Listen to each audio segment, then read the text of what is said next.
Everybody, when y'all probably heard Ruth, somebody probably saying, oh, I'm finna get my Boaz.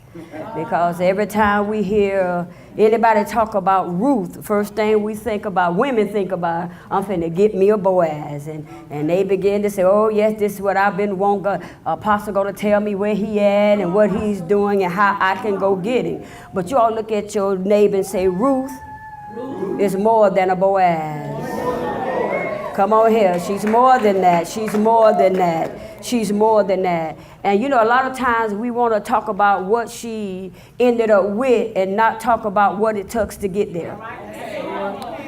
Look at your neighbor and say, the reason why you ain't got your Boaz is because you won't stay long enough to do what it takes.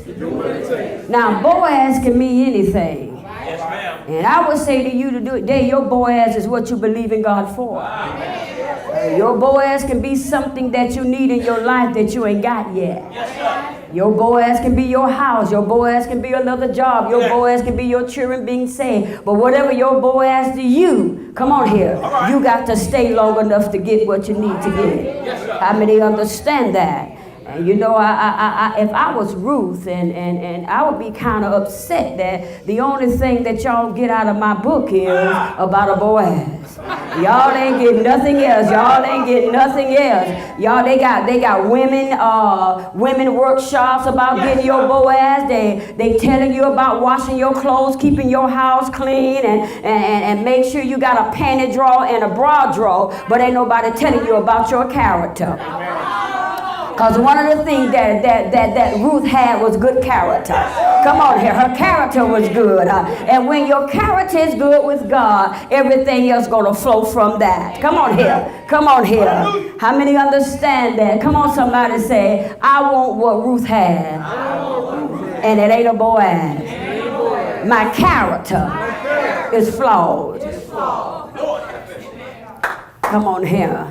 Now, we must understand something. Any times when you're talking about your character, what you're really saying is there is something wrong with me. And one of the things that we don't want to own up to, that there's something wrong with us. And we don't want to own up to that I need some God to do some things in my life in order for me just to walk in what God called me to walk in. How many understand that? A lot of us want a Boaz, but we don't want to walk in holiness. A lot of us want a Boaz, but we don't want to live holy. You know, one of the things that just amazes me, how you want a man of God and a woman of God, but you ain't no woman of God and you ain't no man of God. How many understand that? How many understand that? Well, God told me he was going to give me a pastor, but you ain't became a pastor wife yet. How many understand that? God told me he was going to give me a woman of God, but you ain't a man of God yet. How many understand it? In order for you to get what God has called you to get, you must become who God is. And in order to become who God is, there's got to be a character change. Come on here. Somebody trust somebody and say, "There's something wrong with your nasty attitude. It's something wrong with your nasty mouth. It's something wrong with that spirit of lying on you. It's something wrong with that spirit of jealousy. It's something wrong with your covetousness self. It's something wrong with the way you envy what everybody got. You ain't satisfied with nothing. And tell them, say, you ain't ready for no Boaz. You ain't ready for no she had nothing." Yeah. Preach, Apostle.